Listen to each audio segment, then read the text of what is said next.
Yes.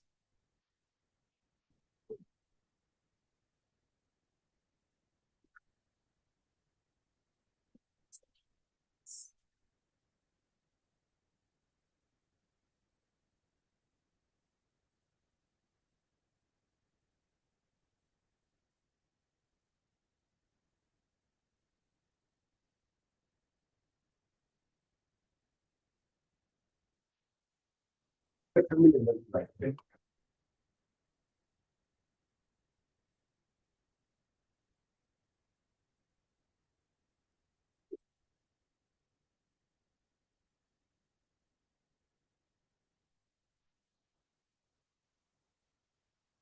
evening, everybody, and welcome to the European Studies Centre. My name is Briddick, and I'm an Associate Professor of International Human Rights and Refugee Law at ODID and here at St Antony's in the European Studies Centre. I'm absolutely delighted to welcome our two speakers this evening, who are going to talk us about the new European Parliament and Commission. Now, we have rather wonderful audiences here at the ESC, so I know that many of you will know that the 2024 European elections have reshaped the political landscape of the European Union, that we have a new Parliament and a new Commission with new priorities, new concerns, and with a new president in the White House, a pretty significant inbox and to-do list, I would suggest. Our speakers this evening are going to explore and hopefully cast some light on the current power play in Brussels, examining parties, coalitions, who's victorious, who's lost out, and what the dynamics of their influence are in different regimes and contexts. More importantly, they're going to give us an assessment of what lies ahead for European governance and European integration, that being a specialist topic I know of yours. So our first speaker is Klaus Welle, visiting professor at KU Leuven, yes, professor in practice at the LSE, leader in residence at the Colin Powell School for Civic and Global Leadership, and chair of the Academic Council of the Martin Centre in Brussels. You can see why I have to read all of those prestigious appointments in order to get them correct. Klaus has been involved in high-level European politics for over 30 years, including as Secretary General of the European Parliament. Our second speaker is Antony Teasdale, also a visiting professor in practice at the European Institute at LSE, and Executive Director of European, a network of 17 universities that was started off here at St. Antony's. He's also an adjunct professor at Columbia. Antony also has a very distinguished career advising ministers nationally in the UK and internationally at the EU Council of Ministers. We're delighted to have them both join us this evening. They're going to speak for around 20 minutes, and taking in turns, and then we're going to open the floor for conversation and discussion. So please do note down your questions as we go, and hopefully we'll have a very enlightening evening. Over to you, Klaus.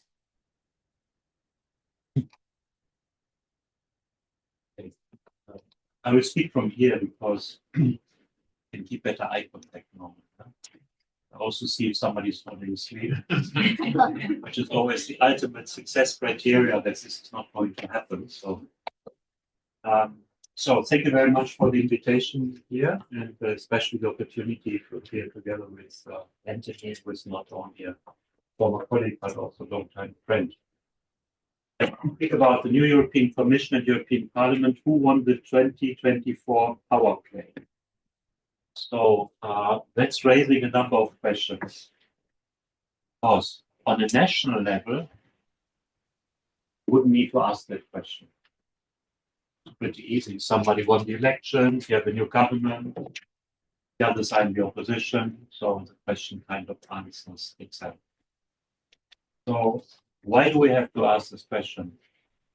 We have to ask this question because the European Union system is different. In political science, you say the European Union is a separation of power system, not a fusion of power system.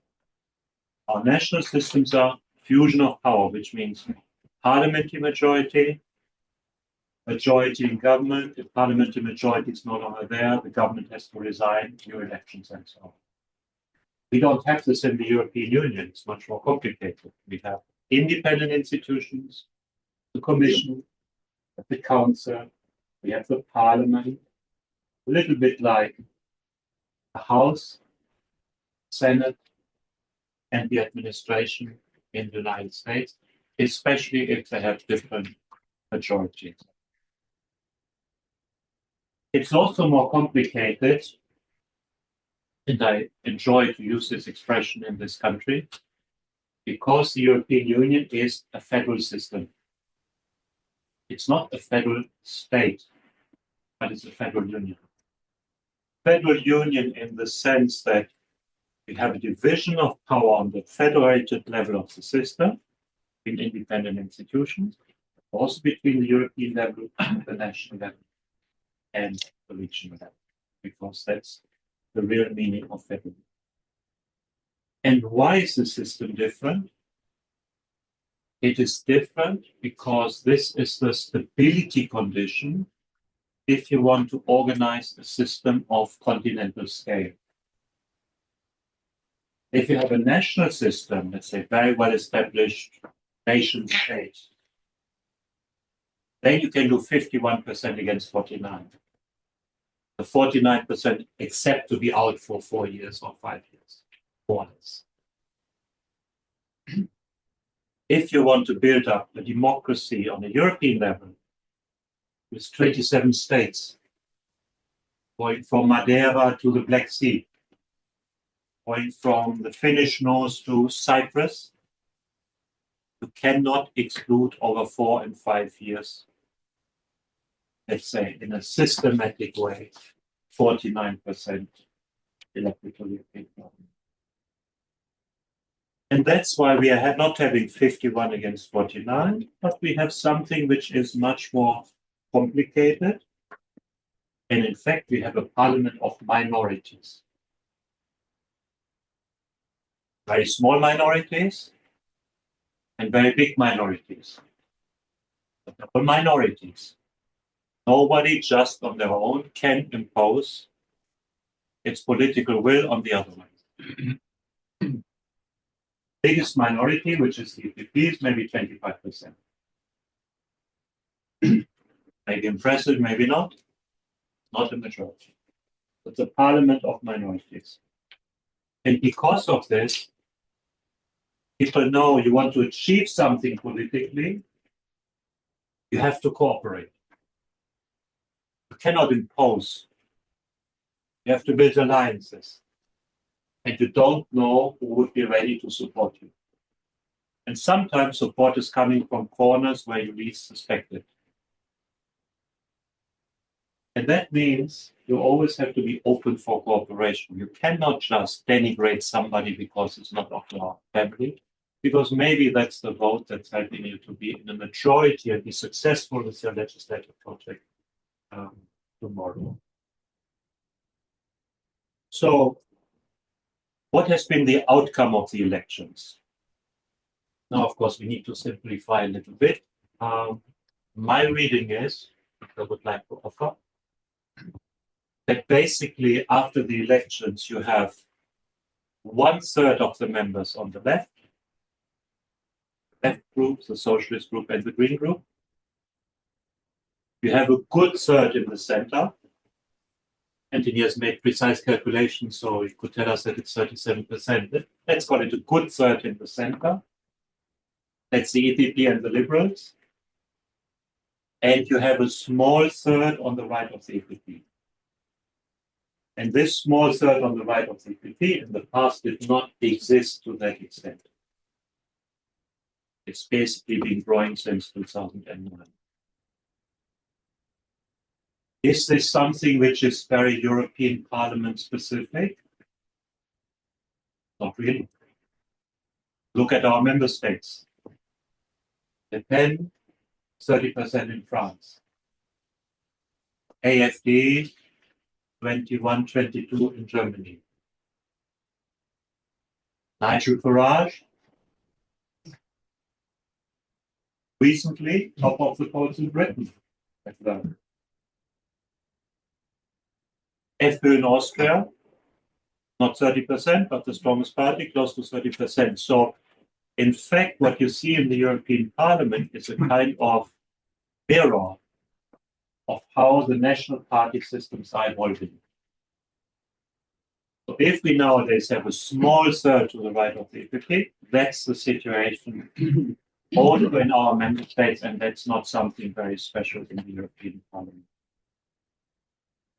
Secondly, and that is significant, in the last parliament, you still had what was called a progressive majority. Of course, we can always have a philosophical debate. What is progress? Where is progress? Does somebody know where is progress, or is it unknown? That's a different story. But there was a majority from the left, the Greens, the Socialists, and the Liberals. It was not the standard majority, only in 10, 15, let's say 10, 15, maximum 20% of the cases. But in case of disagreement, that majority could be there. So if there was no agreement across the center, that majority could constitute itself or the progressive majority. So that progressive majority in this parliament does not exist anymore.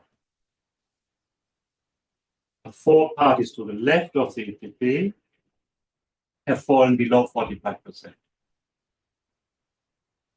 That means unless there are major defections from the other groups, this majority does not exist anymore, and I think this will have serious consequences.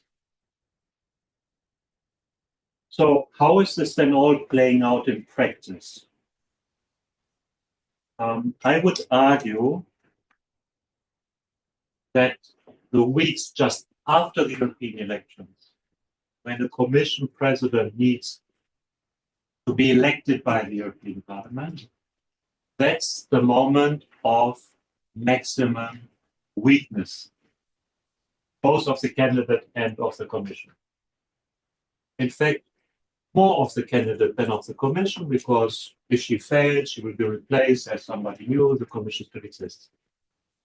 You could also say, nowadays, that's the moment of maximum strength of the European Parliament. Because you have a candidate who wants to be elected, and that candidate needs an absolute majority of members elected to the House, 361 out of 720. But your own group has only 25%, roughly. And is everybody supportive in their own group? Not so clear. So that means a candidate, whoever it is, now Ursula von der Leyen, has to build her majority.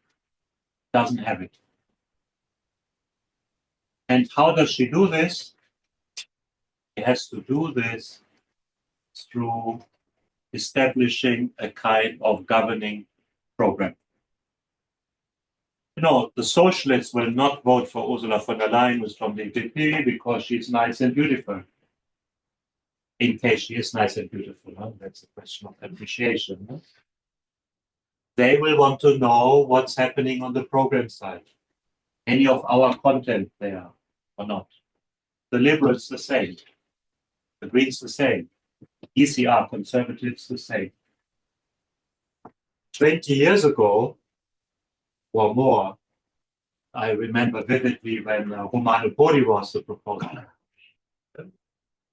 I was group secretary general of the EPP group at the time, and we didn't like Prodi because we had won the election, so I should be Prodi, it's not belong to our family. The compromise was done on some institutional demands. So we were asking that if Prodi asks the commissioner to resign, the commissioner has to resign, and so on. Nowadays, political groups have very precise demands on content. What should happen over the next 5 years? I've seen the letters from the EPP to Ursula von der Leyen. I've seen the letter from the Socialist to Ursula von der Leyen. I've seen a third letter, I think it was either from the Liberals or the Greens to von der Leyen. These are very detailed demands. And when it comes to the moment of election, the Commission President gives a speech, and the political groups take notes, and they tick off boxes. Are our key points in? then normally there are group meetings. It's interrupted, there are group meetings, and the groups are discussing, is it enough, is it not enough, can we support, can't we support? So that means the election and also changed majorities in the European Parliament have a direct consequence on what is going to happen content-wise in the European Union. And then there's something very specific. When you have a look at how is the European Commission as a governing apparatus functioning differently from a normal government? I would argue the difference is the Commission at the very beginning sets out its strategy for 5 years. Then the commissioners get instructed what is expected from them to do. Then the Commission services start to work. They take about a year, maybe 1.5 years. And then it's a phase of rollout, where then Parliament becomes very busy with amendments and the Council becomes very busy with amendments. But this means what is decided as strategic at the very beginning is very likely to determine a full 5-year cycle. And what you put in at the beginning is going to be with you for a very long time, unless then there are, really huge upheavals, like, let's say, like the Russian aggression. So that meant last time in 2019, top priority was the Green Deal. And for 5 years, we had the Green Deal rolled out. This time, the agreement with Parliament is priority number 1, competitiveness. Priority number 2, security. With 3 components: defense, border protection, migration. So my bet would be that what we are going to see rolled out, it's not the only things, but what are the key priorities over the next 5 years?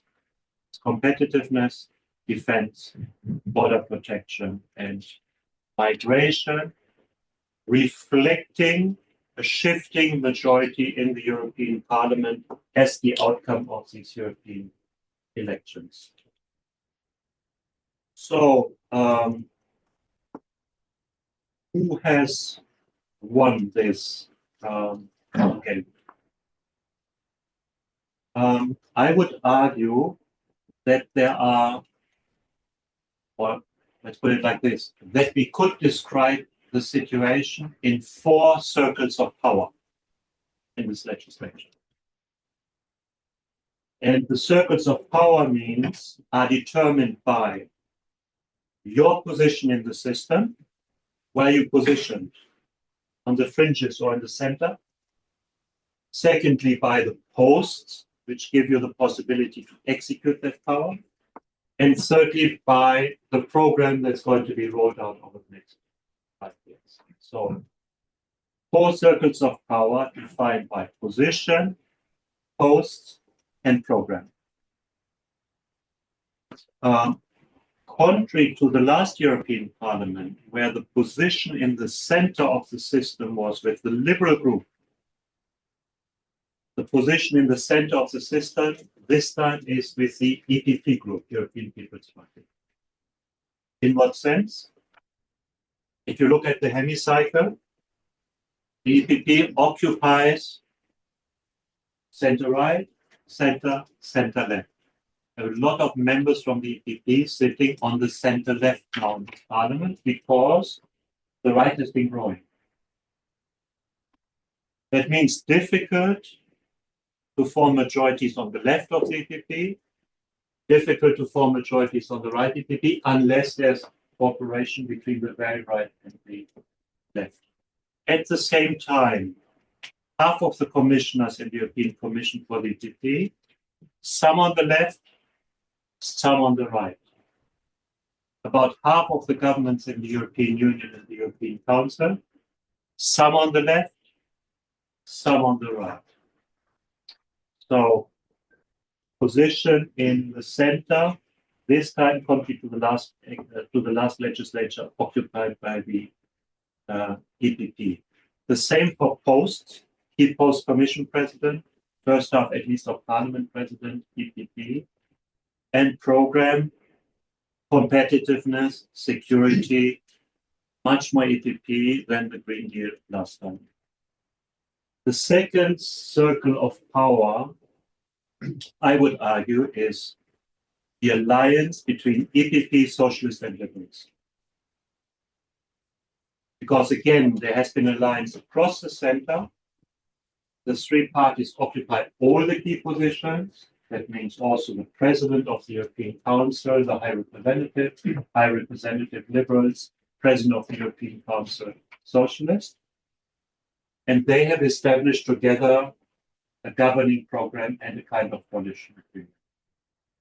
That means the willingness is there to continue with an alliance across the center. And that has put these three parties, EPP, Socialists, and Liberals, together in what I would call the second circle of power. The third circle of power, from my point of view, is the ECRU, European Conservative and Reformists, and the Green Group. So more distant again from the center. Why? Both groups voted Ursula von der Leyen with about half their members. Half the members of the ECR voted, especially Meloni, Czech ODS, NVA. Half of the Green Group voted, especially the German Greens, but not the French Greens and not the Regionalists. So half of these two wanted to be on board. The other half of both groups wanted to send a sign of protest and disagreement. The fourth circle of power is not in power. So that's the very right and the very left. I would call those on the ECR and those who on the Greens who have voted the von der Leyen Commission the constructive right and the constructive left. I hesitate to call those who are outside the destructive right and destructive left. But to a certain extent, it's the logic of, let's say, this analysis. Destructive, at least in the sense that they didn't want to provide support for the new executive, which is the European Commission. So to come to an end of my part, and then Antony will speak, the conclusion. And the winner is. So who is the winner? I would say first and foremost, the winner is the European Union. Because when you look around in the member states, this is an anchor of stability. The European Union is an anchor of stability. France definitely is not. Germany, for the moment, is not. Britain, I understood this is no longer a member of the European Union, but I don't have the impression that for the moment it's an anchor of stability. So with these difficulties to manage, I think the process of reconstituting the institution has shown that the European Union in an environment of instability is an anchor of stability. Of course, we could also argue for EPP, we can argue for Ursula von der Leyen. I love to argue for the Spitzenkandidaten system because the lead candidate is back. I was accused in 2014 by the Financial Times, page 3, half a page portrait. There have been the devious mind behind the Spitzenkandidaten. It's now on my wall in my office. I was not the only devious mind, but I was happy that I was among the devious mind. And the Spitzenkandidat is back because Ursula von der Leyen was a Spitzenkandidat and she was successful. So those who had been hoping in 2019 that this was the final word and the Spitzenkandidat was finally buried, including President Macron, have not been proven right. I could also say the member states. Why the member states? Have a close look at the nominations for individual commissioners. The Lithuanians can deal with defense. I think that's something that's interesting them pretty much. The Estonians have the High Representative. You know, if you're that if you are in Estonia, that it's also something which should be quite interesting. The Austrians can deal with migration. The French are allowed to deal with strategic sovereignty. Let's say the Mediterranean can deal with, and so on. So what I want to say, obviously, the member states' priorities have been respected also in the choice of commissioners. And this is a bit the story behind the European Union. It's not 51 against 49. You have to take many interests into account. So at the end of the day, there have been many winners of this battle as a stability condition for the European Union. Thank you. Thank you very much. What's your district? Yes, Teasdale. Thank you very much, everybody, for inviting us. And well, I'm going to say a few words, not a great length, because I think question answer is critically important to this. But I think that one thing that's very important to keep in mind all the time about the European Union is the resilience of the system. All of these European elections, not only this one, but previous European elections, are built up as kind of test cases of whether the EU can survive, whether the system is going to be taken over, in this case, whether it will be taken over by populist forces. This is not a new narrative. It's a narrative we've seen in successive European elections, certainly the last 15 or so years. I think it underestimates the extent to which the Union has a kind of inner capability and resilience, which is simply generated by what the French call engrenage, the process of progressive interlocking of the various interests within the system, and the fact that interests are refracted through, represented, and are made more powerful by the way that the committee system in the European Parliament operates. You have a very decentralized European Parliament. People outside focus on the plenary, they focus on the political groups, and both of those are, of course, extremely important. But the real power structure of the European Parliament lies in the committee system. It lies in the way in which different political forces, different interests, national, ideological, regional, sexual, and so on, are effectively brought together in a way that results in some kind of sustainable compromise. And once that compromise has been adopted, in a system which requires supermajorities, after all, it tends to stick. And these outcomes become cumulative. And therefore, the shock to the system is nowhere near as great as media analysts and commentators well, try to project it. Because there is that kind of carryover of policy and an inner strength in the system, which, as I say, I think is often underestimated.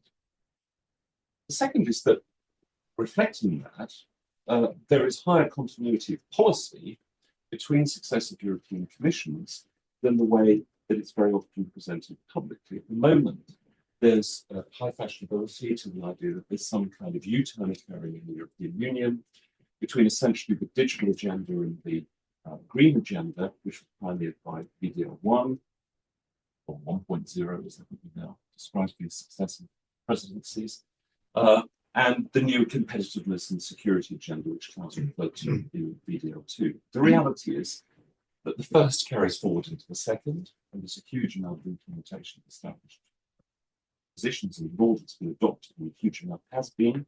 In the same way as if you go back to the single market, say 30, 40 years ago, it didn't require constant revolution for the fact that the single market became progressively embedded over successive European elections and didn't run out of steam just because you got the turning point of 1992 and its so-called completion. So likewise, in the previous European Commission, you did have an underlying commitment to competitiveness and security. And events, of course, intervened. The new security agenda was generated more than anything else by the growing instability of the international environment, by the politicization and instrumentalization of supply chains, and by the obvious need for people to have a higher degree of self-reliance than was previously the case. And the whole strategic autonomy debate was about that, and that really dates from the late 2010s rather than now. So I think it's very important not to see this as some sort of dramatic change of emphasis. However, it is true that Ursula von der Leyen has become progressively more powerful as this time's gone on. And she has chosen, I think, in the way that she's put together the new commission, to exploit the potential for her to become more powerful still. We see that not only in the fact that there are fewer big figures around her, with less kind of perceived political legitimacy. After all, in the first von der Leyen commission, you had a situation where two of the three executive vice presidents in the form of Palestinians on one hand and Margareta Vestager on the other, had themselves been Spitzenkandidaten in the 2019 election. And that gave a kind of political cover, if you like, to her, for the fact that she herself, of course, had not gone through the Spitzenkandidat process. She has the additional legitimacy, therefore, of having fought, get the nomination for the EPP, which was not foregone for the EPP, and fought to go forward and get the absolute majority that was required in the European Parliament, and did so by a decisive margin this time, when she it was a very close run thing 5 years ago. But she was doing all that in a context in which she was perceived publicly, I think, I'm wrong about this, but I think she was seen publicly to have stepped up well to the big challenges of the previous 5 years and have handled it in a forceful leadership way, which had earned respect for her. But not all of the people who, of course, were voting on her in last July, when the vote was in September or July, I'm trying to remember, when the vote occurred on Ursula von der Leyen in July in Strasbourg, were, of course, in the previous European Parliament. She had a very high degree of turnover in the most recent 60% turnover in the previous European Parliament elections. So there are relatively few people around in the European Parliament who actually have much political recollection beyond 10 to 15 years in good cases. She was doing it in a context where she was having to renew all the time her authority, her credibility, and her fear. Now, Klaus mentioned the figures, and I just want to take a moment to just give a bit of detail on this to show how big a change there has actually been. Before the last European elections in June this year, the centre left, as it can be broadly described, namely, our characterisation of the situation is slightly different. I think the Renew Europe group, formerly the Liberal group, has been moving in a progressively left-wing direction. But the attempt to balance political forces, which Guy Verhofstadt pioneered over many years, was upset decisively by the inclusion of a very large number of Macronistas within the Liberal group, and now renamed the Renew Europe group. That force you would have assumed would be more in the centre-right, because people tend to associate Macron as being more of a centre-right kind of politician. But in fact, actually, the members of the European Parliament and their leadership from Renaissance in France have tended more towards centre-left, and voting figures show this shift in successive parliaments in the last two parliaments. So I would characterise Renew Europe more as a centre-left political force, and if you add together Renew Europe, the Socialist Democrats, and the left group, we saw them go down as a proportion of the European Parliament from 50.1% that is a very big shift by historic standards in the European Parliament. And the parties to the right of the EPP, so you're talking about the European Conservatives and Reformists, and now two distinct political groups, the Patriots and the ESN. The Patriots are, if you like, the mainstream hard-right group, and the ESN is more of a kind of cover, effectively, for Alternative for Deutschland. That grouping went up, depending on how you define people even to their right, or various elements that aren't members of either of those groups, from 44.2% to 52.4%. And this is the origin of the phenomenon that Klaus was referring to. If you're the president of the European Parliament and you're sitting up on the perch there looking down, previously, you could almost invariably, and I used to work for two presidents of the European Parliament, Klaus was the chief of staff to one of them, you could almost invariably work out the result without the numbers being flagged up on the screen, simply by dint of who was voting on which side of the central aisle directly in front of you. The forces of the EPP and those to the right constituted in successive European parliaments essentially 50%, just under, and those to the left of the EPP, maybe 50%, were just over. That shift of effectively 5% is the dynamic which people are now talking about, which is changing the politics of the European Parliament and by implication, politics in Brussels. But I think it's very important not to exaggerate or overemphasize the ability of the right to act effectively in these circumstances. For several reasons, but the most important of which relates to what I described just a moment ago, which is to do with the power of committees. Because each of the committees in the European Parliament goes forward from legislature to legislature with its own set of priorities and values, very often complex outcomes of the triangulation of vested interests. And it's extremely difficult for any force which isn't part of that process to upset it, disturb or let alone overturn it.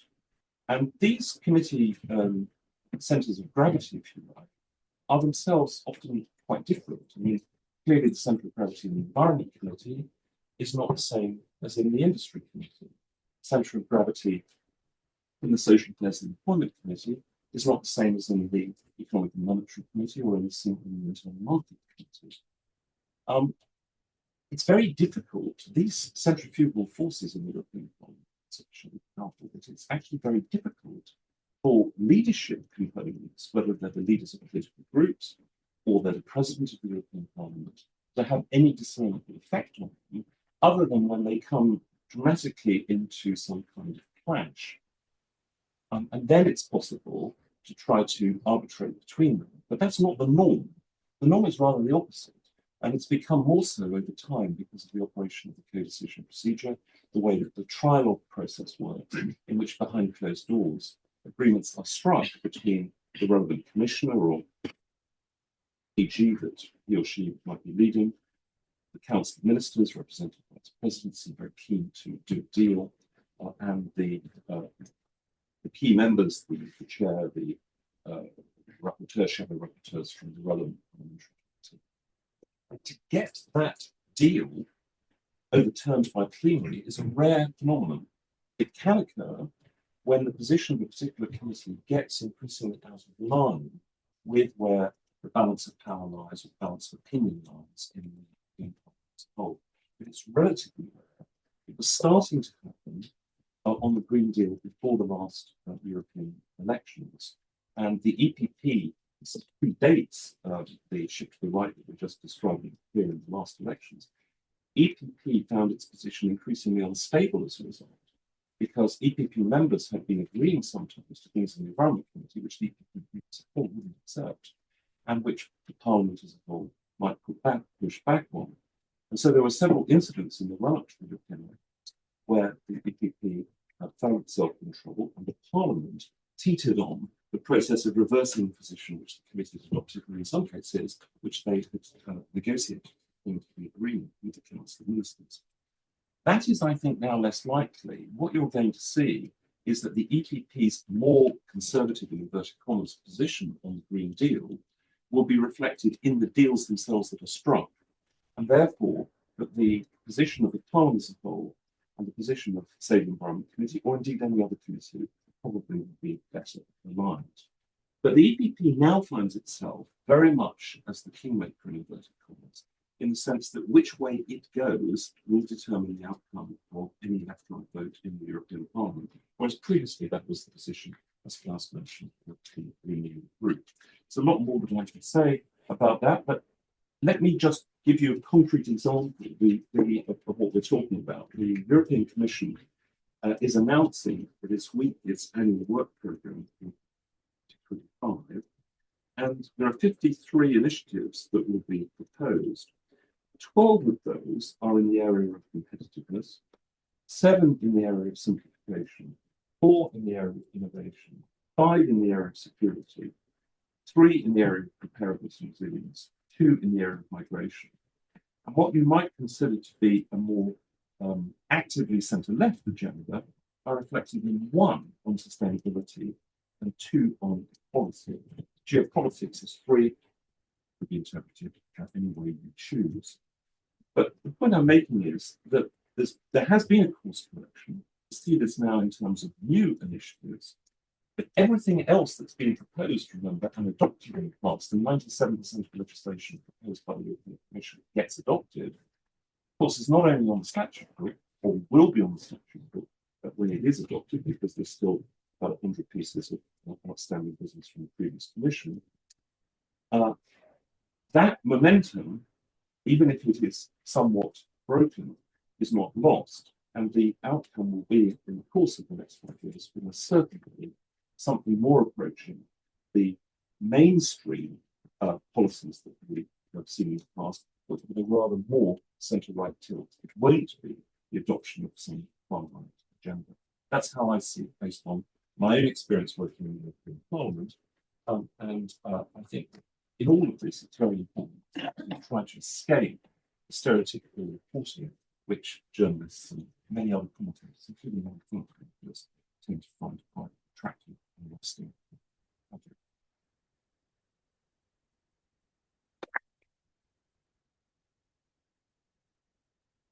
Start us off with comments or questions. Yes.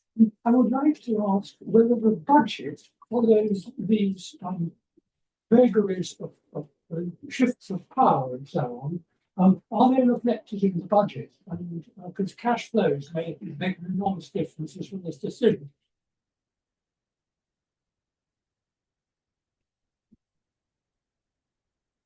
I think that's exactly what we are now waiting to see. I've seen today that there was a leak in the Commission about major, let's say, decentralization of traditional spending. There were earlier, I haven't read it in detail, there were earlier reports already that regional policy and part of agricultural policy would be renationalized.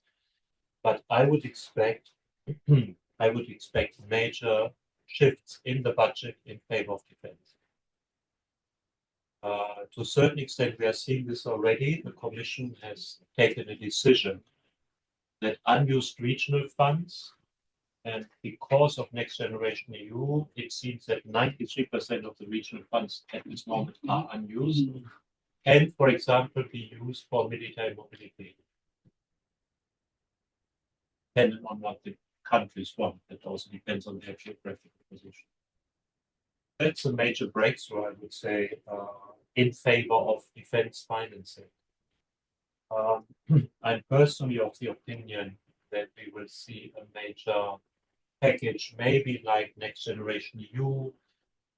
Others, like President Tusk, have just proposed to do this through a bank in favor of defense. Why? Because we have Russia's aggression, and we see a major shift in American policy. I mean, people have difficulties to make sense out of what is the common thing of Greenland and Mexico and Panama and Canada. I think there's one thing in common, which is that this is all what is in the Western Hemisphere. And if you think of American foreign policy before 1945, it was all focused on the Western Hemisphere. That means in the defense of their immediate environment. Whereas policy instruments that had a global reach, like, for example, US aid, are basically destroyed. I mean, for the moment, 300 out of 10,000 jobs will be maintained. Maybe something's going to be recreated. We don't know. I had a meeting last week with somebody who is heading the International Republican. So you maybe should think that this is spared. Huh? He had to tell his staff last Friday that half of them had to go, and so it's still very early days. But if I should make some sense out of it, I would say focus on the Western Hemisphere, immediate surrounding of the United States, Greenland, Canada, Mexico, Panama, and at the same time, drastic cuts in what is the wider world. And I mean, when I studied economics, we were told that if you ask McKinsey into your company, you can be sure that the recommendation is cut 1/3 of your staff. I think if you ask Elon Musk to do an evaluation, since Twitter, we know that the standard recommendation is cut 80% of your staff. He's just been invited to check on the Pentagon. I don't know what it means, but I don't have the impression that this is a prelude for more means for the Pentagon. So, in other words, we are threatened on the European continent. I think the American guarantee is becoming very fragile. And this means we have to build up our own capacity, and very quickly means in the mandate of this commission. And given that the member states themselves have huge budgetary troubles, sometimes self-imposed, sometimes because they did spend too much in the past, they're self-imposed in the case of Germany, spent too much in the past in the case of France and others, or Italy. I think they will be looking for a way out. And I think the way out they will find is the European Union budget or a special arrangement in parallel to next generation. Michael Ignatieff had a very interesting essay in the FT recently where he made that point in terms of the US sphere of influence and a retrenchment to that very traditional approach. And one of the things he argued in response for European states in particular to do was to act more collaboratively.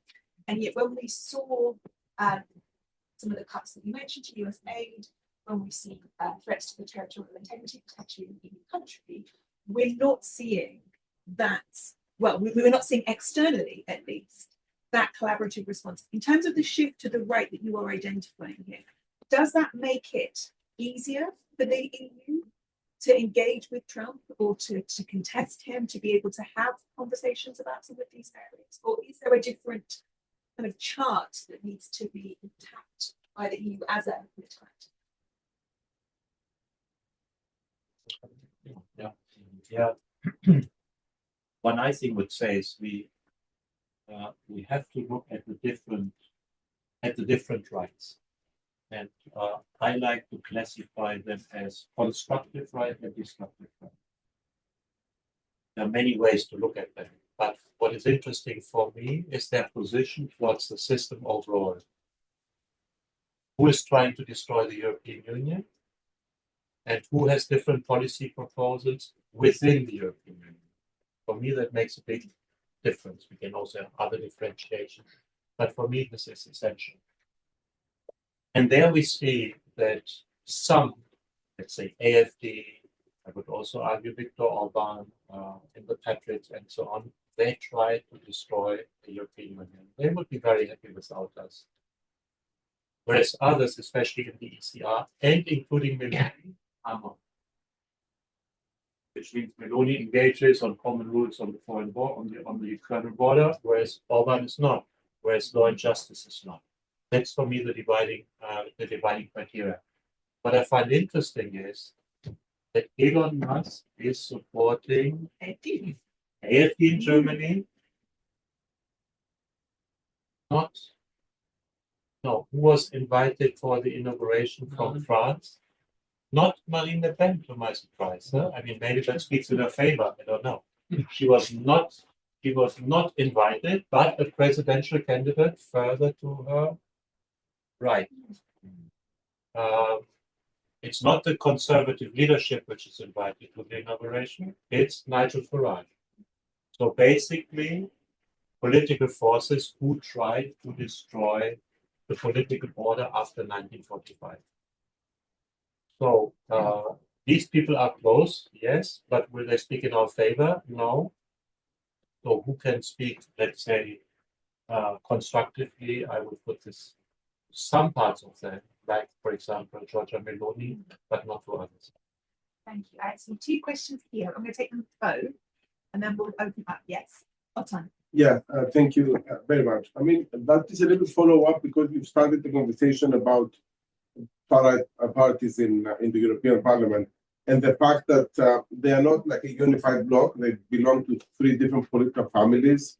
So, you know, that says something about their unity as well, but also about the more general orientation of a right-wing agenda, I suppose. And there I would like to push you a little bit more as to how do you think they will be kind of responding to these new issues? To what degree they might even feel threatened by Trump's extreme protectionism of the United States that is hurting the European Union and possibly themselves as well in their own domestic politics. And one thing that was interesting, Antony, is that you mentioned that the issue of migration, there were basically, you know, only 2 items in the agenda. That's not very high, right? I mean, that's kind of quite surprisingly optimistic, you know, not to have, you know, big number there. To me, if they've just done the EU migration pact, and what else have they got to do? I mean, I can certainly ask. Yes. Well, two things. One is you're looking at the committee structure. One explained not just a subcommittee on disarmament and a full committee. That's one thing that struck me. I don't know whether there are other similar things. Secondly, just taking one of the major groups, and one which I worked in for years. What does the socialist group do now? It's not part of the natural wider centre. What should their policy be? I could also say the liberal group, but I've taken the group I hear well. What do you do if you're a major group but not part of the strategic centre, if you like? I mean, I think for the socialists it poses a very serious problem, and their initial reaction was to go into overdrive by saying that the EPP had in some way sold out to the far right, and the episode was the outcome of the Venezuelan elections, where the EPP took the position that the left-wing candidate was illegitimate. Of course, the position of the European Parliament has now become actually the position of the socialist group. So they've had to triangulate in effect with that. But that wasn't driven primarily by EP politics, that was driven by international reaction and the position of governments across the West and the West economies. But I noticed that the leadership of the socialist group had a away day last week in Jean Val outside Brussels. And they, their spokesman was reported, at least in Politico, to the extent that you can believe anything you read in Politico. But he or she was reported as saying that they had decided now to adopt a case-by-case approach to legislative funds in the European Parliament, and that whilst they didn't seek in any way the support of the far right, it might on occasion be necessary simply to get things through. That would, of course, apply if the left wanted to unite with the far right in order to defeat the EPP. And of course, the thing the EPP most hates in this situation is when both sides defeat them. And this actually occurred in the Conference of Presidents, I believe, a week or two ago, where there was a vote on an agenda item for the division of the plenary, in which the EPP was in a minority. And this gave quite satisfaction to virtually everybody in the room. So there could be no hubris or triumphalism on the part of the EPP. But it's a very serious problem. It's not dissimilar, actually, to the situation in France, where the socialist group really has to decide, you know, where it wants to line up now that the situation has become so much more permanent, and whether it wants to be part of the governing majority or whether it wants to be in a kind of dominant position. So we'll see. Coming back to the budgetary issue, if I may, since I've got the floor for them. I mean, I think the biggest problem with the budget is not only going to be the fact that the priorities need to shift somewhat to modernise and update it even further, especially with the advent considering new security challenges. But the fact that overhanging all of this is the question of where, in the jargon, is no known resources are going to come from to help finance the repayment of, I think it's around 300 billion euros of outstanding debt under the next generation of the EU. And that day was postponed on the basis that in the interim, which is now, new own resources would be created, which would help solve this problem in 2028 when that debt expires. Nothing so far has really come forward in that direction. And if that is not solved, there will be the need actually for some budgetary cutbacks. So this is going to be a period of really quite tough choices, I think. I just want to ask a question about the right. Oh. The right. Yes. Yeah, let's say I've listened with interest that some voices are coming out of France from the Pence party, speaking about the necessity of Welle and the fact of her not being invited by somebody else. I find this interesting. It's very early days. We cannot know. But my impression is that the Rassemblement National tries to increasingly portray itself as a kind of unreformed Gaullist party. When I say unreformed Gaullist party, I want to say 1950s, 1960s. Let's not forget the empty chair. It wasn't all smooth sailing with them as well, or maybe 70s or 80s. And in France, if a party takes the R into its name, like Rassemblement,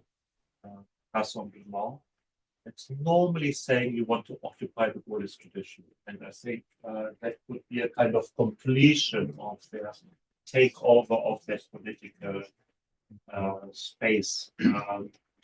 So it remains to be seen how they exactly position themselves.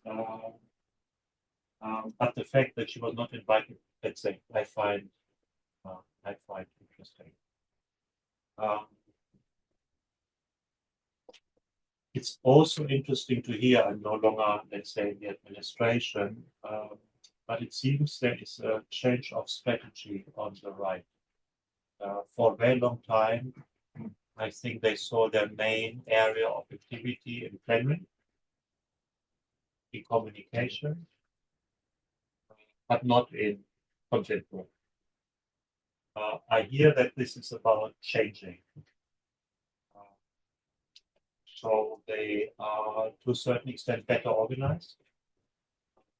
The organization on the patriot side, I think, is largely happening by the Fidesz people. Learned the trade when being in the EPP. So it's not just about protest. They want to have a concrete impact. And in general, I can say since Nigel Farage left the parliament, there was a different behavior installed on that side of the hemicycle. Less noisy and more constructive, of course, to achieve what they are looking for. So is this process going to continue? How far? I cannot say. But we are not living anymore in the times of where these parties were happy to be protest parties and to have visibility, let's say, coming from this. You mentioned the Defense Committee. Let's say in my function as chair of the Academic Council of the Martin Center, we issued a number of publications which were called the 7 Ds for Sustainability, because my view was that on 7 areas, which conveniently all start with D, we are not future-proof: defense, digital, debt, democracy, decarbonization, and holistic globalization. And on defense, we proposed 1.5 years ago a full defense committee, a defense commissioner, more money for military mobility, a new DARPA, and 6 other things. The first 4 have been happening now. Have a defense commissioner, which seems very strange 2 years ago. Have a full defense committee, We had much more money for military mobility, and the commissioner has expressed himself in favor of an EU DAPA. So when we look at parties, I would argue we have to look at ecosystems, which include the party, their political foundation, the parliamentary groups, and ideas are not only born in the European Commission space. I have a question here first, and I'm going to go over here, so go ahead. Thank you. I spent nearly 40 years working for the Commission, and clearly you have focused to a very great extent on the implications of the European Parliament elections. And you've also commented that Ursula von der Leyen comes out of this reinforced in terms of legitimacy and also implicitly in terms of competition within the Commission,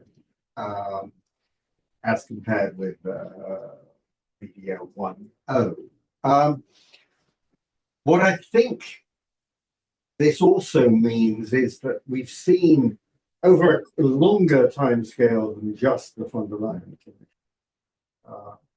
a progressive strengthening of the role of the President and the Secretariat General within the Commission in terms of how the Commission is run and so forth. When I look back to my early days in the Commission, a very long time ago.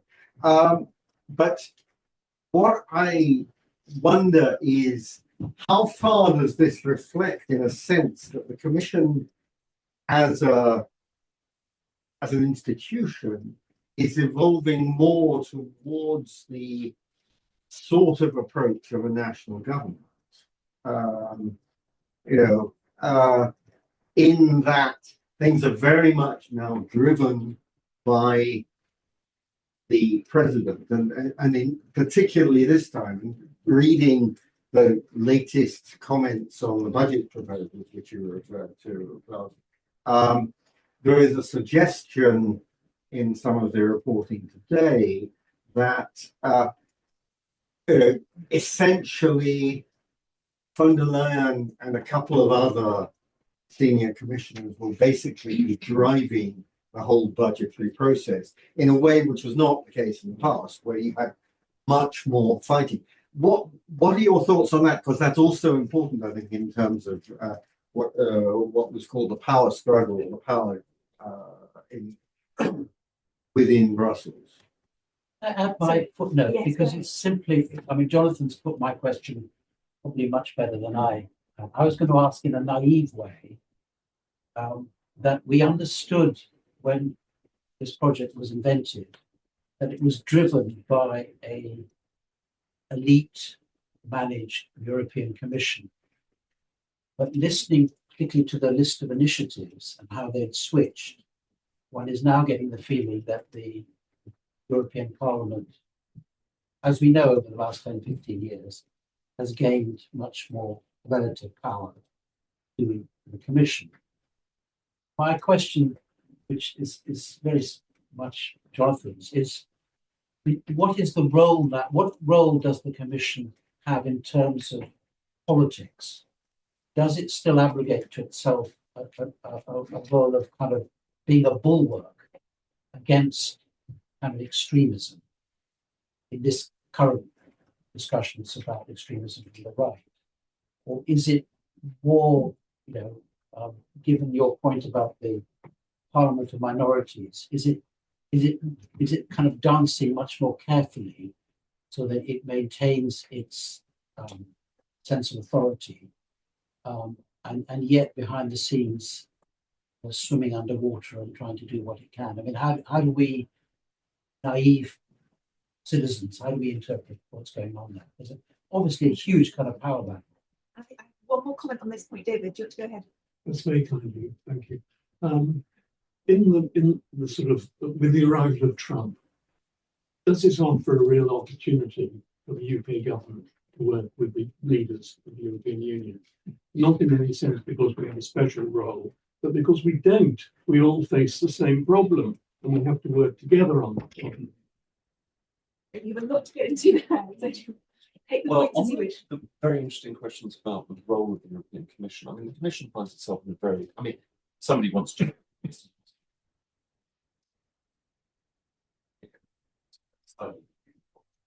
Institutions would understand that. But can we? Yeah, So but can you speak up? I've got a point. Don't worry. The Commission finds itself in a kind of double bind, because on the one hand it wants, because it's not an elected body, it's got this sort of technocratic character, which I think still remains a strong feature of its makeup, in its DNA. And because it's supposed to represent some broader pan-European interest above the interests of the United States, it has a legitimacy. So it solves this legitimacy problem by going into alliance with other bodies which have democratic mandates. One is the European Council, comprised of heads of state and government, or heads of government predominantly, who have all been elected in different ways in the United States and have sustained parliamentary majorities. And the other is the European Parliament, which is elected obviously every 5 years. And so successful Commission presidents, and I've maybe deferred to the role of Jacques Delors and others, have been those that have managed those two interfaces very, very effectively. Delors used the pro-European momentum of the European Parliament in the 1980s, together with very strong personal bilateral relations with individual heads of government or heads of state in the case of François Mitterrand. And it wasn't just a triangulation process, it was a kind of positive feedback loop which he managed to establish. And I think Ursula von der Leyen has actually been trying to do something very similar in the first 5 years of her term as Commission President. So that's not an easy exercise to carry off, but if you can do it, you can get the different components of the system in sync moving forwards together. And I think, I may be wrong about this, but I think the last 5 years generally in the European Parliament, for example, have been characterized by a much more harmonious relationship between the political groups, despite the evidence of polarization that we've been looking at in the statistics. And I think that the different institutions in the European Union have been better aligned. Now, the second thing that's been going on is that the better alignment in part is because the institutions cooperate more closely together at senior level. That was something that was foreseen in the Lisbon Treaty, but notwithstanding the difficulty that the BDL had with Charles Michel, the characterization over the last 15 years or so has been of a closer alignment, if you like, of strategic thinking and planning. The institutions are now, the Commission is in charge under the treaty of annual and monthly programming, a concept which never previously existed. The treaty foresees that there can be meetings of the presidents of the European Commission when these periodically do happen. I spent some time when I was in Brussels as secretary of something called the ESPAS process, which is an interinstitutional foresight process in which the Commission, the Parliament, the Council, in both the guises of the Council of Ministers and the European Council, the advisory bodies, the EIB, all sorts of European institutions, bodies and agencies worked together to try to think about the future and try to identify the challenges that were in global trends. This is all relatively new, and I think the strengthening centre of the Commission has made it, I think, a more serious joined up institution. But it's always conscious that if it doesn't step up and fill that gap, that there'll be other people who will set the agenda.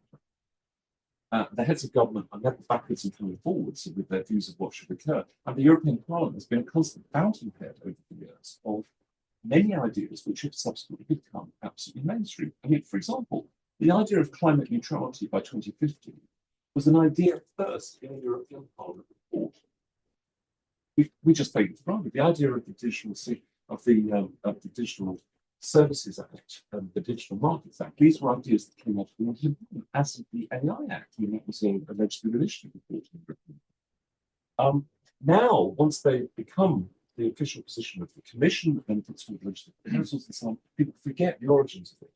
So there's this constant battle for legislative initiative or policy leadership in the process. But this, I think, is the source of strength And good commission presidents and good commissioners harness this. They ride on that tide, that wave, if you like, to carry Europe forward. And it's precisely because the centre has been strengthened in the commission so that departmental rivalries and turf battles and so on, which of course always exist in any bureaucratic structure, that was also in universities, can be somehow suppressed or at least overcome as these different elements align better. I think that's how I look at it. So I think the commission is changing from a collective body to a presidential system. And I think the reason is basically the reason of number. You have 15, you can sit around the table. You have 27, you cannot. It's a different committee. 27 is not ideal group size. When you look in the commission building, there's still a photo of the first commissioner, all sitting around the round table. Now they sit on a distance with microphone and tapping with the microphone. In the middle is the hall. So I think that's the price we pay that every member state insists to have a commission. But it didn't start with her. It started, I think, before.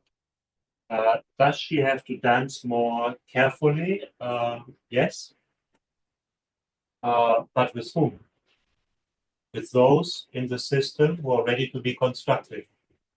Because those who are anyhow going against everything don't need to make an offer to.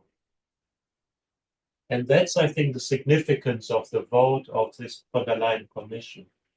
That half of the ECR group decided to be constructive, half of the ECR group decided not to. Half of the Green group decided to support, half of the Green group decided not to support, like they didn't support all the other commissions since Prodi over the last 20 years. So this was an indication to say, I want to part of the policy agenda. That was the kind of entry fee to be paid. And those who want to be constructive, I think, will be treated in a constructive way. And you can see that, for example, when they're speaking about Italy and its migration problems, all the agreements in Northern Africa, which were done by the European Commission, have been to the direct benefit of Italy and the current government. So it would have been very strange if they had not recognized this. And then the last question on Trump. I think Donald Trump is doing his best to become another European founding father. I'm not sure whether we will build him a statue. Different story. But the external pressures now become overwhelming. I mean, the Russians, the Chinese, and the Americans want Greenland. I mean, that's quite a bit. And if we are not using this momentum, then I don't know what needs to happen for us to use that momentum. For the UK, in the Labour manifesto, you have the triple no. No to the internal market, no to the customs union, no to the freedom of movement of workers. It's not exactly the no of Margaret Thatcher, but it smells a bit like this. So where's the open door? There's only one, and that's on defense. Because the Labour manifesto is open on this. And that's why it was absolutely logical that Keir Starmer was asked to come to an EU summit, especially on defense, because there the interests, I think, are completely aligned. The question here and then. Yeah, it's a question to Klaus, really, and it's just you mentioned something that just took me a bit by surprise, and it was when you were talking about defence, and you talked about the amount of regional funds that remained unspent. It's a question about how big a problem is there about unspent money, and how big is the potential to redirect that money to defence? In other words, how much money are we talking about? And is the regional example an exception, or is it the norm? Yeah, I mean, that's a figure I read in the paper. And the reason given was that the member states used first the money from Next Generation EU. So it's not, let's say, a standard, but it shows that maybe there are unused opportunities for redirecting amounts in the existing financial means in favor of defense. Thank you so much for the panel. I just wonder about the implications of the elections towards the other external power relations, for example, with the Middle East countries, where the key advantage for solve the energy crisis in Europe. So what's your view how it will change the picture?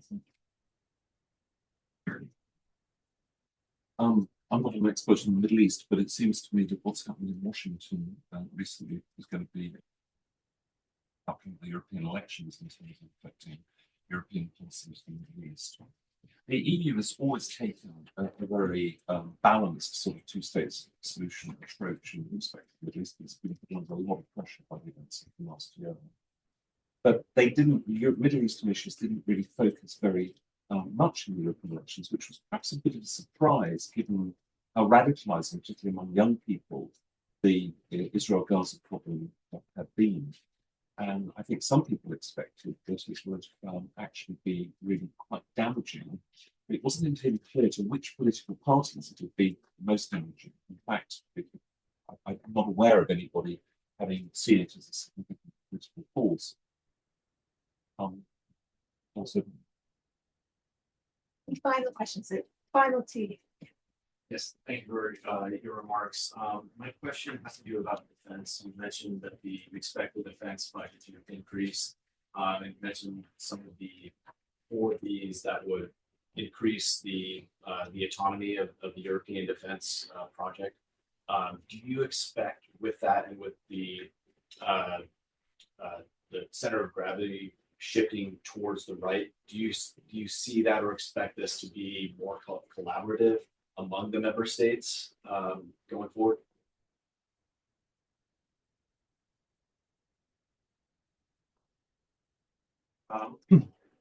The concept I proposed for the Martin Center is something in 10 steps, where the lower steps fit quite nicely into existing policies, but need more funding.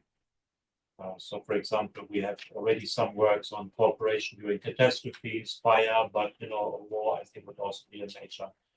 Military mobility is another one. An EU DARPA, so to provide some of the funds from the research budget, which is quite a volume. Also for kind of double use research is something else, let's say, that could be done. So there you are still in typical EU policies. If we are thinking about space, again, in terms of thinking about where we have big capability gaps, is also something which is not completely foreign to the European Union. So there are a lot of things which would create the base or creating a real internal market for defense. So there are a lot of things which are in the traditional remit of the European Union, which need maybe different policies, additional funding, before we really come to what we normally imagine to be defense or what has to do with uniforms or military headquarters and so on. And I think what needs to be done now is that the basis is being created for a European defense, given that let's say, our environment has become much more friendly. And that can be done largely within the existing remit of EU policies. I can just add one short remark to that. I think there's been a huge change in the last 4 or 5 years in respect of attitudes towards NATO in Brussels. This is transformational in the sense that I think both in NATO and in the EU, both sides see the other organisation as naturally complementary. That the EU can do certain things, for example, in cyber, for example, military mobility, whatever. Obviously, NATO is more of a hard power construct. But that the development of a properly functioning European single market in defence is critical for getting more bang for the buck, simply. And this change, I think, is huge and prepares the ground psychologically for the next steps that Klaus was talking about. Final question. What is it? Only enlargement in a very deep freeze? Or? Well, enlargement. I mean, everything I think is overshadowed by the question of Ukraine. The outcome in Ukraine will affect what happens in Georgia and other countries that have been offered the prospect of enlargement in that sphere. And in the Balkans, as I'm sure you know, things seem just astonishingly bogged down in a way that's really quite debilitating. My own personal view is that enlargement to Ukraine is a necessity. And when the European Union is confronted with necessity, it normally finds the will to act. So solutions will be found in that regard, probably in respect of staged enlargement, so that the CAP or some other difficult components are taken out of the equation. But now the most serious and most difficult component of that has become the issue of potential military guarantee. Previously, it was assumed that would be developed or provided for by Ukraine becoming part of NATO. The emerging view now seems to be that NATO enlargement to Ukraine is much less likely. That then, I think, makes it more likely, back to the previous question, that the EU will develop a much stronger defence capability, much more quickly, and with a much more serious edge to it. But the Balkans, I just don't know. I would argue that normally we would not seriously consider enlargement with the countries concerned, because Ukraine is in war, Moldova is deeply divided, Bosnia and Herzegovina is not a functioning state, Serbia is not very friendly, Kosovo is not recognized by everybody.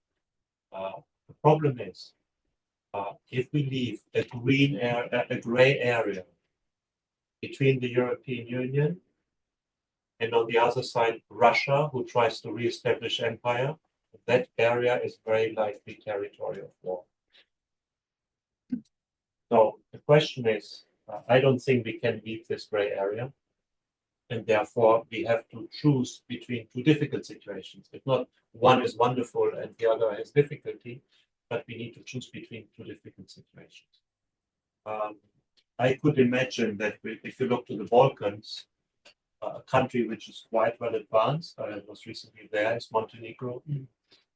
Another one who says he's making progress is Albania. Montenegro is a very small country, a couple of 100,000 people. It at least would demonstrate that the process is still alive. They hope to be able to close the chapters, I think, 2027. Albania a little bit afterwards. So, on the other hand, France is saying no, everybody at the same time. So difficult debates ahead of us, but we can't leave this in a gray area. That's too dangerous for the countries, but also for ourselves. Thank you very much to our two speakers this evening, Klaus and Antony, for sharing your expertise and thoughts. I hope you've enjoyed the conversation, and if you want to, we can continue to have an informal chat after the seminar. Thank you.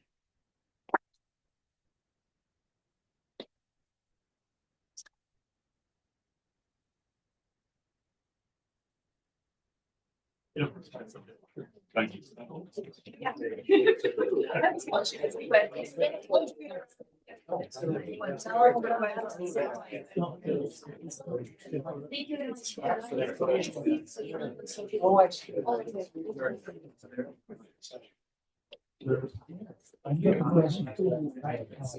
Yeah. Yeah, I sent your second one of them gone. No, Sarah.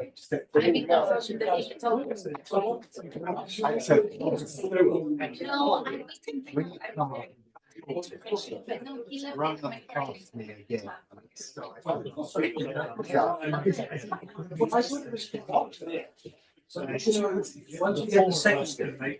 Yeah, right, exactly.